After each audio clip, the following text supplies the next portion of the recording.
Gavin will be taking us into the book of Leviticus, chapter 16, as we continue the journey through the Torah. He will not be reading the entire Torah portion, so I want to frame it for you so that he'll fill it in. This is the only Torah portion that has the word death in it. It is called after the death of Aaron's two sons, Nadav and Abihu. He's not going to be talking about that. And since this is the first time in my 25 years as a rabbi where both parents of the bar or bat mitzvah are psychologists, I've been waiting for a long time. That it falls on the Sabbath where people have to cope with the worst that can befall them. Actually, the first loss in human history is not in Gavin's Torah portion. Do you remember the book of Genesis? Cain kills Abel. The first parents of humanity, Adam and Eve. Eve's world comes crashing down. The worst thing that can happen to any parent happens to Eve. Her favorite son, I know all three of you are equal, but Eve's son does the worst thing imaginable, Cain. He kills his brother. We don't know if it was accidental or not, but that doesn't matter. She's left bereft of them both. One is dead and the other becomes a hunted outlaw. Cain is sentenced by God to wander the world, which means the mother, Eve, never sees her son again. To lose both of her children in one day, surely that would be enough to crush the spirit of any mother. And then comes a line a teacher taught me in rabbinical school that has been one of the most amazing lines people overlook in the Bible. The Bible says, Vayeda Adam od et ishto. In English translations, there are a lot of euphemisms for it.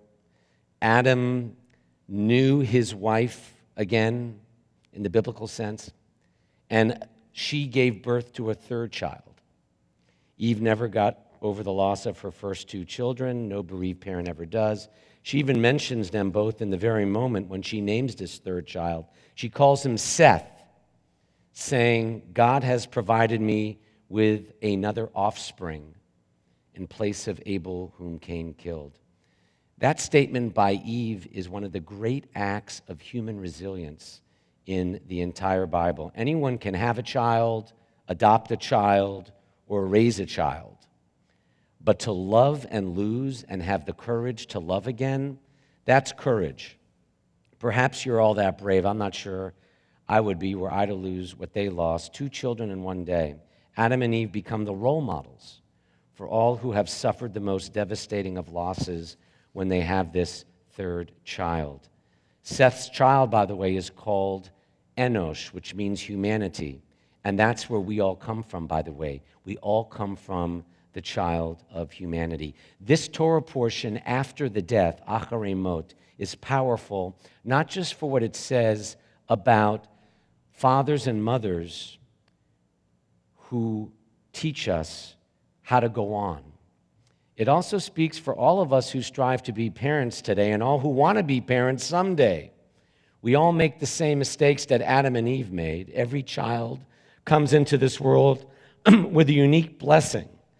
And Judaism teaches that our job is to tend to that unique soul inside and watch the light of that child's talents, gifts, and essence grow brightly through the years. It's the old nature-nurture argument. Any parent who thinks that they can shape their child hasn't faced their child, because each of our children come into this world with a unique nature, including Gavin. I know that Gavin, like most teens, loves video games. And there's a now famous psychology experiment. Perhaps when Gina and Paul were in training, it's old now, I'm dating myself. but it was performed on 200 high school students. 50% played a gory video game called Mortal Kombat, where scoring is achieved by ripping off the heads and disemboweling of the enemy. Apparently you know this game. The other 50% played helicopter rescue, a game of skill where you get more and more points by rescuing victims of floods and fires. One group was awarded points for violence, and the other was awarded points for saving lives. And after being paid, they were given the opportunity to donate to charity. 14% of the students who played Mortal Kombat gave to United Way.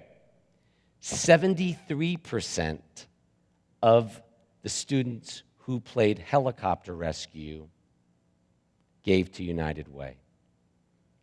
What you do affects what you believe, Gavin, and what you believe affects what you do. I think that's the bridge between psychology and bar mitzvah.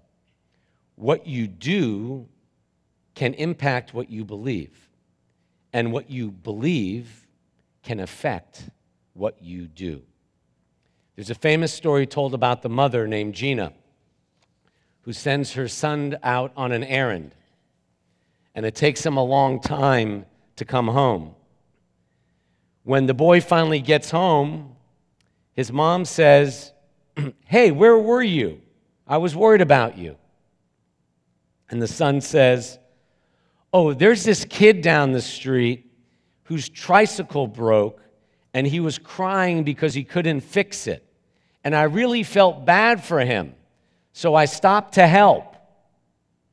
The mother said, "Are you trying to tell me that you know how to fix a tricycle?" And the kid says, "Of course not, Mom. I sat down and I helped him cry." That kid was right. When you can't fix things, you can always sit down and help someone cry, because the alternative is to leave them crying all alone. What you do affects what you believe, whether it's after a loss of a tricycle or, God forbid, a loved one. And what you believe affects what you do. Before I close and we get to the Torah, how can you hold on to faith when you temporarily lose it? And we all temporarily lose it. He's not going to read it, but what does it say when Aaron loses both of his sons? It says that he was completely silent. Shock. How can you hold on to your faith? Well, one answer is that if you open your eyes, you'll constantly see ordinary people doing ordinary things. And there's no way to understand that unless there's something inside of us that gives us the qualities that enable people to go on, whether it's with losing a bicycle or losing a loved one. I resist saying God because some people think that word gets in the way. But late last night, a member of our congregation wrote me who's facing a tumor, and we talked about how this tumor or the car accident is not an act of God. It's something in nature that's gone awry. But I told her the capacity of human beings to face a tumor or a loss with courage instead of despair, the ability to love and somehow go on instead of the tendency to give up, that I believe is the act of the power within us, whether you call it God or not. There are moments in life, like the frame of this week's Torah portion, when you're suddenly disoriented, when you don't feel like yourself. We thought we knew who we were, and Gavin is just finding out who he is. But something tough happens, we're not sure what we believe in or why we believe it. So I want to close with an article, not the whole thing, which I think answers this question and leads us into this portion called After the Death of Aaron's Sons. The article was called, If I Had Not Come. My older sister, would have been much happier if I had not come. My parents used to require that I accompany her on dates when she went to places like drive-ins. And so I know that she would have been happier if I had not come. And then I never met him personally, but Mr. J.C. Penney would have been happier if I had not come. As a 10th grader, I worked maintenance on an Air Force base.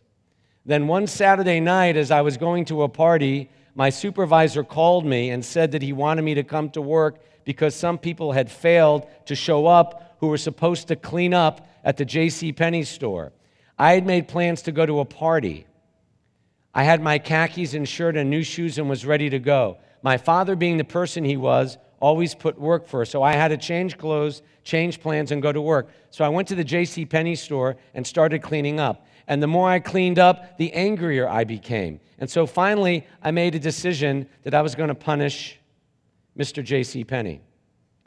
And so for the next 3 hours, I walked up and down the aisle and very meticulously changed the price tag on hundreds and hundreds of products.